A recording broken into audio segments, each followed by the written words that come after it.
आज हमारे बीच एक स्पेशल डांसर है जिनकी अदाएं अब सबका दिल जीत लेगी।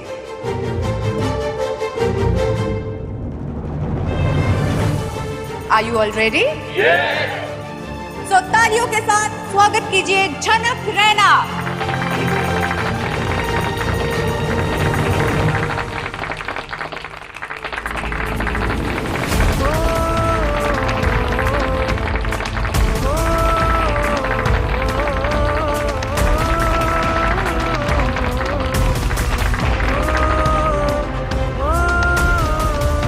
जहां संगीत में अप्पू दीदी गाना गा चुकी है अपने बड़े भाई के लिए और पूरा परिवार झूम उठा है अन्नी और अर्शी के संगीत में, अब बिपाशा अनाउंस करती है स्पेशल आर्टिस्ट का डांस का, जो है झनक रैना।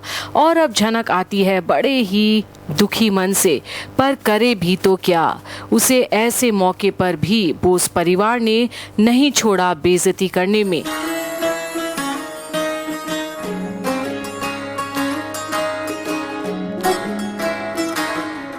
नजर जो तेरी लागी मैं दीवानी हो गई। और अन्नी तो देखते ही रह जाता है झनक की खूबसूरती को, जहां डांस के दौरान कुछ लोग जो खास करके सृष्टि के गेस्ट हैं तरह तरह के ताने मारना शुरू कर देते हैं। क्या परफॉर्मर है, इसे तो अगले हफ्ते होने वाले गोल्फ सीजन के इनॉग्रेशन पे बुलाना चाहिए। सही कहा, इसे तो मैं भी बुक करूंगा। और अब बस अन्नी सुनता तो है और उसका खून भी खौलता है। मूव्स वैसे अच्छे हैं। क्या बात है। पर वो करे भी तो क्या, क्योंकि अब कार्यक्रम के बीच में वो कुछ रोक भी नहीं सकता, क्योंकि उसे तो पता भी नहीं था कि झनक ये डांस फॉर्म करने वाली है जिसमें एक कोठे में नाचने वाले का दर्जा दिया जाएगा उसकी झनक को। पर डांस के बीच भी सृष्टि, तनुजा, शुभो, बिपाशा, लाल बेहद खुश होते हैं कि आखिरकार झनक को डांस के जरिए ही सही, पर उसे ये एहसास करा दिया सबने कि उसकी असली जगह कहाँ है, बाजार के बीच। और अब तो हद ही हो जाती है जब लोग उठकर झनक के ऊपर से रुपये तक उड़ाते हैं और बख्शिश और नजराना बोलकर देते हैं झनक को पैसे, और बहुत खूब भी लुटाने के लिए तैयार हैं उस पर लोग, जितना वो बोले। और तो और ऑफर भी देते हैं कई मर्द कि वो उसे साइन करना चाहते हैं अपने पर्सनल प्रोग्राम्स के लिए भी, और झनक इन सब के घेरे में कुछ बोल ही नहीं पाती। आखिर सोच क्या रहे हैं ये सब लोग। ये रहा आपका नजराना।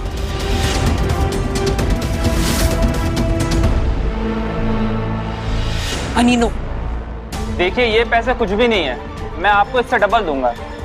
एक्चुअली क्या है, मैं चाहता हूं कि आप मेरे क्लब में एक डांस परफॉर्मेंस करें।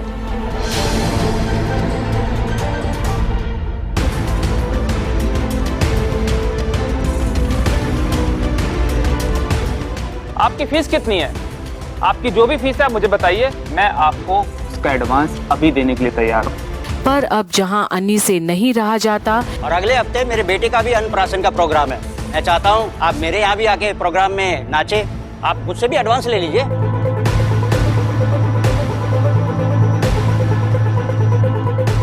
प्रोफेशनल डांसर है ना ये? हाँ हाँ जी, नजराना दे सकते हैं ना? बिल्कुल बिल्कुल दे सकते हैं।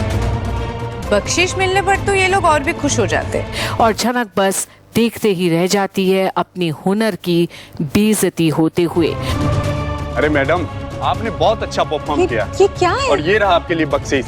अरे लीजिए, इन पैसे में सिर्फ आपका हक है।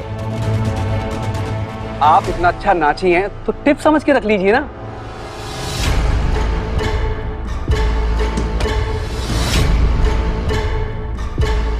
अरे आप घबरा क्यों रही हैं? क्या बोल रहे हैं आप सब लोग? अरे टिप नहीं मैडम, भेटी समझ के रख लो। हाँ, अरे इस पे आपका ही हक है, लीजिए। रख लो मैडम। इतना अच्छा डांस किया है तो टिप्स तो बनती है ना। भेंट बख्शिश क्या बोल रहे हैं आप लोग? आपको नजराना समझ के। पर अब अन्नी से रहा नहीं जाता और जाता है सबके बीच रोक लगाने इस बदतमीजी को। पर इस बार जो लोग झनक की बेइज्जती हुए उस समय नहीं उठ पाए थे, अब उठते हैं अनी के जाने पर और सब बहुत गुस्से में है कि आखिर अनिरुद्ध एक बार फिर झनक के खातिर पहुंच ही गया सबके सामने उसे बचाने। क्या तरीका है?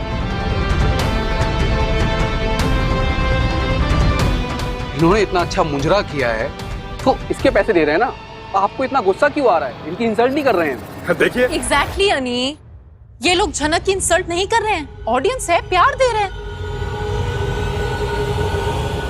और झनक आज लगी मुजरे वाली रही है। और अब झनक चुप्पी तोड़ती है अर्शी के जवाब पर और बोलती है, मुजरे वाली? अर्शी दीदी, आप खुद एक डांसर है ना, और ऐसे ही एक डांस फॉर्म की बेइज्जती कर रही है। झनक, तुम और मैं अलग हैं। अब तुम मुझे सिखाओगी? आपको सिखा नहीं रही हूँ अर्शी दीदी, लेकिन मुजरा एक डांस फॉर्म होता है, एक अलग नृत्य शैली। और इस कला को सीखने के लिए एक इंसान बरसों बरस, पूरी जिंदगी लगा देता है। और आप उसी डांस फॉर्म का आज मजाक उड़ा रही हैं। और आप मेरी कला की ऐसे बेइज्जती नहीं कर सकती अर्शी दीदी। तुम मुझसे इस तरह बदतमीजी से बात नहीं कर सकती। और अनी अब सबको भेजता है अपनी अपनी जगह पर वापस। पर अब सृष्टि अनिरुद्ध के बिहेवियर से बिल्कुल नाराज होती है और आती है स्टेज पर। क्या बोल रहे हो तुम अनिरुद्ध? तुम इस तरह हमारे गेस्ट की इंसल्ट नहीं कर सकते। मैं आपके मेहमानों की इंसल्ट नहीं कर रहा हूँ, लेकिन इन्हें भी पता होना चाहिए कि किसे पैसे दे रहे हैं।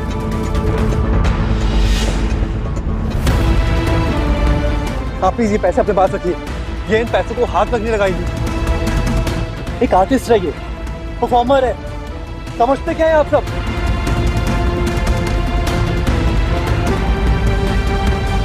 तो क्या गलत किया इन्होंने? क्या गलत कहा? इसने परफॉर्म भी तो वैसे ही किया जैसे कोई नाचने वाली करती है। आंटी, सबके सामने अपनी बहन की बेटी की बेइज्जती कर रही हैं आप, शर्म आनी चाहिए।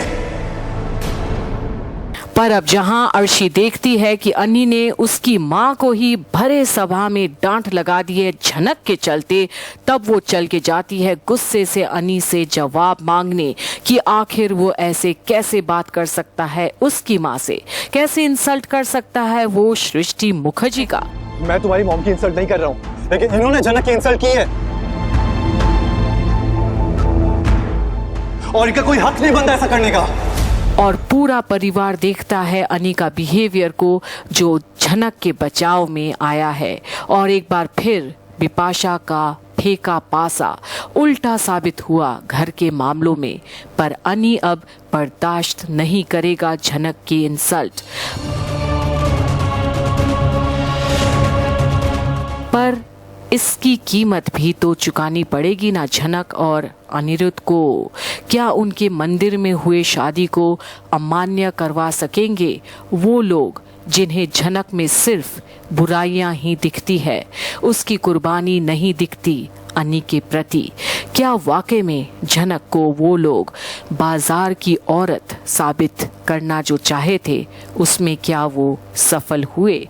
देखते रहिए आगे क्या झनक और अनी वाकई में साइन करेंगे वो डॉक्यूमेंट्स जिसमें उनकी शादी हमेशा के लिए अमान्य हो जाएगी। देखते रहिए झनक की सारी अपडेट्स कंप्लीट बॉलीवुड पर। इस पर साइन करो। तुम्हारे शादी को अमान्य करने के लिए चाहिए। देख क्या रही हो झनक? साइन करो। अनिरुद्ध तुम भी साइन करो।